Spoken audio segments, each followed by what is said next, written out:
Hi guys, welcome to Big Topic. நேற்று தமிழக வெற்றி கழகம் ப்ளஸ் அரசு தரப்பு இந்த ரெண்டுமே பார்த்தோன்னா நீதிமன்றத்தில் தங்களோட வாதங்களை வச்சுருந்தாங்க அப்படிங்கிறத நம்ம பார்த்துருந்தோம். நீதிபதிகள் என்ன மாதிரியான கேள்விகளை கேட்டிருந்தாங்க, அரசு தரப்பு சைடில் என்ன சொல்லியிருந்தாங்க, தளபதியோட சைடு என்ன சொல்லியிருந்தாங்க அப்படிங்கிறத பற்றியெல்லாம் நேற்று நம்ம பார்த்துருந்தோம். சரி, ஓகே, அதில் சில கேள்விகள் அவங்க கேட்டிருந்தாங்க, அதுக்கு நம்ம பதில் பார்த்துருந்தோம். இப்போது ஒரு விசாரணை ஒரு வழக்கு திருப்புமுனை ஏற்படும் அப்படின்னு நம்ம எதிர்பார்க்கலாம். ஆனால் இங்கே விசாரித்தவரே திருப்புமுனை ஏற்பட்டிருக்காரு அப்படின்ற மாதிரி தான் இப்போது தாவேகா தொண்டர்களால் சோசியல் மீடியாஸில் அதிக அளவில் பார்த்தோன்னா நியூஸ் ஷேர் பண்ணிகிட்டு இருக்காங்க. என்ன அப்படின்னா, நேற்று தளபதியோட அந்த வழக்கை விசாரித்த அந்த நீதிபதி செந்தில் அப்படிங்கிற இவர், ஸோ இவர் பார்த்தோன்னா திமுக கட்சியை சேர்ந்தவர் அப்படின்ற மாதிரி ஒரு நியூஸ் இப்போ சோசியல் மீடியாஸில் போயிட்டுருக்கு. இவர் திமுகவில் முன்னாள் பார்த்தோன்னா எம்எல்ஏவே இருந்தவர், அதுக்கப்புறமா திமுகவுக்கு பார்த்தோன்னா வழக்கறிஞராக இருந்தவர். இப்போது அவர் தான் பார்த்தோன்னா இந்த ஜட்ஜ் போஸ்ட்டுக்கு வந்திருக்காரு. அதனால தளபதி மேலே பார்த்தோன்னா வேணும்னே இந்த மாதிரியான குற்றச்சாட்டுகளை அவர் அடுக்கியிருக்காரு அப்படின்ற ஒரு கேள்வியை தாவேகா தொண்டர்கள் முன் வச்சுட்டு வந்துட்டு இருக்காங்க. அதே மாதிரி பார்த்தோன்னா ஸ்டாலின் அவர்களும் அவரோட வீட்டு ஃபங்க்ஷனுக்கெல்லாம் பார்த்தோன்னா கல்யாணத்துக்கோ ஏதோ ஒரு ஃபங்க்ஷன் போயிட்டு இருக்கிற வீடியோஸ் எல்லாம் சோசியல் மீடியாஸில் வைரல் ஆகிட்டு இருக்கு. ஸோ இவர் யார், இவரோட பின்புலன் என்ன, இவர் கேட்ட கேள்விக்கு பார்த்தோன்னா திமுகவுக்கு தான் அப்படியே சப்போர்ட் பண்ணுற மாதிரி இருக்குது. அதனால் இவர் திமுக ஆதரவாளர் தான், அதனால தான் தளபதி மேலே இந்த மாதிரியான குற்றச்சாட்டுகளை வச்சுருக்காரு. ப்ளஸ் தளபதியோட வாகனத்தை பறிமுதல் பண்ண சொல்லியிருக்காரு, தளபதி மேலே கேஸ் ஃபைல் பண்ணாமல் இருக்கிறது அப்படின்னு கேட்டிருக்காரு, தலைமை பண்பே தளபதிக்கு இல்லை அப்படின்ற மாதிரி சொல்லியிருக்காரு அப்படின்னு பல விஷயங்களை தளபதி மேலே அடுக்கியிருக்காரு. இவர் திமுகவுக்கு ஆதரவாக இருக்கிறதுனால தான் இந்த மாதிரியான விஷயங்களை பேசியிருக்காரு அப்படின்ற மாதிரி சோசியல் மீடியாஸில் ஒரு நியூஸ் போயிட்டுருக்கு. சரி, இது ஒரு கட்டத்தில் உண்மையாக பொய்யா அப்படின்றது எல்லாத்தையும் தாண்டி ஒரு சைடு ஓரமாக தூக்கி வச்சுட்டு அவர் கேட்டிருந்த சில கேள்விகளுக்கு நம்ம பதில் பார்த்துருந்தோம். ஆனால் அதில் இப்போ பார்த்தோன்னா வைரல் ஆகிட்டு இருக்கிறது என்ன அப்படின்னா, தலைமைத்துவ பண்பு தளபதிக்கு இல்லை அப்படின்றத பற்றி இவர் எப்படி சொல்லலாம் அப்படின்றது தான். அதாவது தளபதி பார்த்தோன்னா ஒரு கேஸில் என்ன சொல்கிறது, வரி கட்டாமல் பார்த்தோன்னா இருந்தார், அதுக்கு வரி விலக்கு கேட்டு அப்படின்னு போனார் கோர்ட்டுக்கு, காசு சம்மந்தப்பட்ட விஷயம். அதுக்கு பார்த்தோன்னா அவர் வரி கட்டணும் அப்படின்னு மட்டும் சொல்லாமல் அவர் அட்வைஸை கொடுத்துருந்தாரு. அது பார்த்தோன்னா அவர் தளபதியோட மனநிலை பாதிக்கிற மாதிரி இருக்குது, ப்ளஸ் சொசைட்டியில் அவருக்கு ஒரு கெட்ட பெயர் ஏற்படுத்துகிற மாதிரி இருக்குது. அதனால் அந்த மெசேஜ் சொன்னது தப்பு அப்படின்னு நம்ம தாவேகா சைடு பார்த்தோன்னா, சாரி அப்போ தளபதி நடிகர் தான், ஸோ அவர் சைடு பார்த்தோன்னா ஒரு கேஸ் ஒன்று போட்டு அதுக்கு பார்த்தோன்னா மன்னிப்பு கேட்க வச்சாங்க. பாலசுப்ரமணியம் அப்படின்னு ஒரு ஜட்ஜு நினைக்கிறார் அவர். ஸோ அந்த மாதிரி மன்னிப்பு கேட்க வச்சாங்க. அந்த மாதிரி தளபதியோட மனசு கஷ்டப்படுற மாதிரி சில விஷயங்களை பேசுனதுக்காக தளபதி கோர்ட் வரைக்கும் போனார். அதை நீங்கள் ஒரு குடிமகனாக வரியை கட்டுங்க அப்படின்னு சொல்ல வேண்டியதானே, இந்த மாதிரியான கருத்துக்களை அவர் எதுக்கு பதிவு செய்கிறாரு அப்படின்ற மாதிரி ஒரு குற்றச்சாட்டை முன் வச்சு தான் பார்த்தோன்னா அந்த கேஸுக்கு போனது. அதுக்கப்புறமா நீதிபதி பார்த்தோன்னா அந்த மாதிரி சொன்னது தவறு அப்படின்ற மாதிரி பார்த்தோன்னா சில விஷயங்களை பேச வச்சோம்.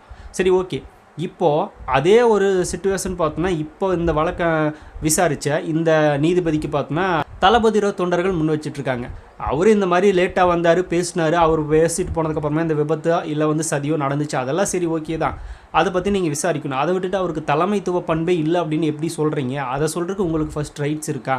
அது பார்த்தோன்னா ஒரு தனி மனிதன் இந்த மாதிரி பேசலாமா அப்படின்ற மாதிரி ஒரு குற்றச்சாட்டை பார்த்தோன்னா நம்ம தாவேகா தொண்டர்கள் எழுப்பிட்டு இருக்காங்க. இப்படி எப்படி அவர் பேசலாம் அப்படின்ற மாதிரி கேள்விகள் பார்த்தோன்னா வாதங்களாக இப்போ சோசியல் மீடியாஸில் வைரல் ஆகிட்டு இருக்கு. சரி, ஓகே, அவர் அப்படி கேட்டது தப்பா இல்லையா அப்படிங்கிறது எல்லாத்தையும் தாண்டி அவர் இந்த மாதிரியான ஒரு சுச்சுவேஷனில் பார்த்தோன்னா அதை சொல்லிட்டாரு அப்படின்ற மாதிரி தான் இப்போ நிறைய பேர் பார்த்துட்டு இருக்காங்க. ஏன்னா அவர் அங்கே வந்திருக்கணும், அவர் வராமல் ஓடி போயிட்டார் அப்படின்னு எல்லாம் பார்த்தோன்னா சில விஷயங்கள் அவர் பேசுனதெல்லாம் பார்த்தோன்னா ஒரு கட்சியினுடைய தலைவர் அவப்பெயர் மாதிரி கிரியேட் பண்ணுற மாதிரி தான் இருக்குது அப்படின்னு தானே நம்ம சொல்கிறது. அதாவது அந்த இடத்துக்கு அவரை வராமல் இருந்திருந்தால் தான் நல்லது அப்படிங்கிறது அங்கே இருக்கிற எல்லாருக்குமே தெரியும். அரசு தரப்பும் பார்த்தோன்னா அதை தான் நினச்சிருப்பாங்க. தளபதி சொல்ல வேண்டியதில்லை, அதெல்லாம் ரெண்டாவது கட்டம். அவர் அங்கே வராமல் இருந்தது இதை விட நல்லது அப்படின்னு தான் எல்லாருமே நினச்சிருப்போம், நம்மளும் பேசிகிட்டு இருக்கோம், அரசு தரப்பும் நினச்சிருப்பாங்க, பல பேர் சொல்லியிருப்பாங்க. இந்த எதிரிகள், இந்த திமுக ஓபிகள், தளபதி பிடிக்காத குரூப் பார்த்தோன்னா இப்படி பேசிகிட்டு இருக்க, அவர் வந்திருக்கணும், பயந்து ஓடி போயிட்டார் அப்படின்னு. அவர் பயந்து ஓடுறதுக்கு அங்கே என்ன இருக்கா? அவரே மர்டர் பண்ண மாதிரி பார்த்தோன்னா பேசிகிட்டு இருக்காங்க. அப்படியே எதுவுமே கிடையாது. அங்கே அப்படி ஒரு சம்பவம் நடந்துருச்சு, சரி இனிமேலும் நம்ம அங்கே போனோம் அப்படின்னா இதை விட இன்னும் சிச்சுவேஷன் பார்த்தோன்னா கிரிட்டிக்கலாக ஆயிரும் அப்படின்றக்காக தளபதி அங்கேருந்து வந்துட்டேன் அப்படின்னு சொன்னார்.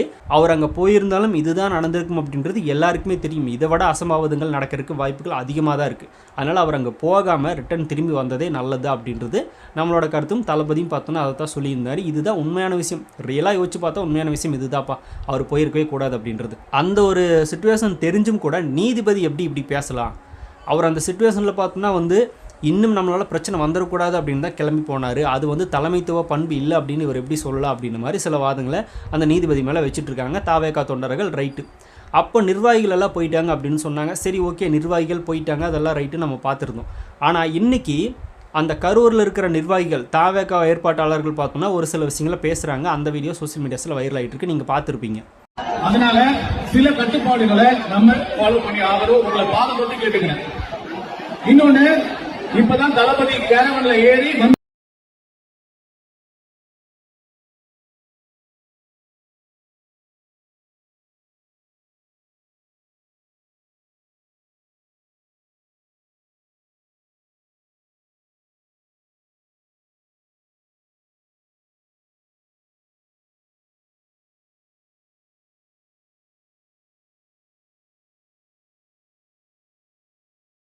ஸோ இதில் எந்த அளவுக்கு பார்த்தோன்னா தாவேக்கா தொண்டர்களுக்கு அறிவுரை வழங்குறாரு ஒருத்தர், அந்த அளவுக்கு பார்த்தோன்னா அறிவுரை வழங்குறாரு.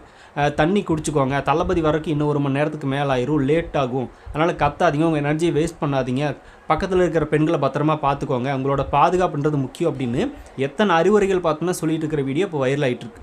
அந்த லெவலில் தான் பார்த்தோன்னா அங்கே இருக்கிற எல்லாருமே மக்கள் மேலே பார்த்தோன்னா அந்தளவுக்கு ஒரு கவனம் செலுத்தி அவங்களோட பாதுகாப்பில் குறியாக இருந்திருக்காங்க. ஆனால் அது எல்லாத்தையும் தாண்டி இந்த மாதிரி ஒரு சம்பவம் நடந்துருச்சு. அது யாருமே எதிர்பார்க்காத ஒன்று. தாவேக்கா சைடும் யாரும் எதிர்பார்க்கல. அந்த நிர்வாகிகள் பார்த்தோன்னா இந்த மாதிரி நடக்கும் அப்படிங்கிறது எக்ஸ்பெக்ட் பண்ணல. அங்கே போன தொண்டர்களுக்கும் தெரியாது, ரசிகர்களுக்கும் தெரியாது, இப்படின்னு ஒன்று நடந்துருச்சு. ஆனால் இதுக்கு தளபதி தான் முழு காரணம் அப்படின்ற மாதிரி ப்ளேம் பண்ணுறதும் நம்ம தப்புன்னு சொல்லிட்டு இருக்கோம். இப்போ தளபதி விட்டுட்டு ஓடி போயிட்டார் அப்படின்ற ரேஞ்சுக்கெல்லாம் பார்த்தோன்னா நீதிபதி பேசுறதுக்கு என்ன காரணம், அப்படி பேசலாமா? ஒரு நீதிபதி பார்த்தோன்னா இந்த மாதிரியான ஒரு குற்றச்சாட்டை அவர் மேலே முன்வைக்கலாமா அப்படின்ற மாதிரி இப்போ நம்ம சைடு கேள்விகள் பலமாக கேட்கப்பட்டுட்டு வந்துட்டுருக்கு. இது எல்லாத்தையும் தாண்டி தளபதியோட வாகனத்தை பறிமுதல் செய்ய சொல்லிட்டாங்க. அது ஒன்று போயிட்டுருக்கு, அது ஒரு டாபிக். அது கூட பார்த்தோன்னா நம்ம ஒன்றும் பண்ண முடியாது. ஏன்னா அங்கே 2 வீலர் பார்த்தோன்னா வருது, அந்த 2 வீலர் மேலே பஸ் ஏறுது அப்படிங்கிறது வீடியோ மூலமாக நம்மளாலே பார்க்க முடியுது. சரி, ஓகே, இதுக்கு அவங்க சட்டப்படி என்னமோ பண்ணிட்டு போகிறாங்க, ஓகே. அதை பறிமுதல் பண்ணிட்டாங்க அப்படின்னா தளபதி வேறு ஏதாவது ரெடி பண்ணுவார், அது வேறு விஷயம், அது வேறு கதை, அதை பற்றி நம்ம பேச வேணாம். இப்போது திமுக சம்மந்தப்பட்ட நபர் அப்படிங்கிறதுனால தான் தளபதி இந்த மாதிரியான கேள்விகள் கேட்டிருக்காரு, இந்த மாதிரியான சில விஷயங்களை பார்த்தோன்னா பேசியிருக்காரு அப்படின்னு சொல்கிறாங்க.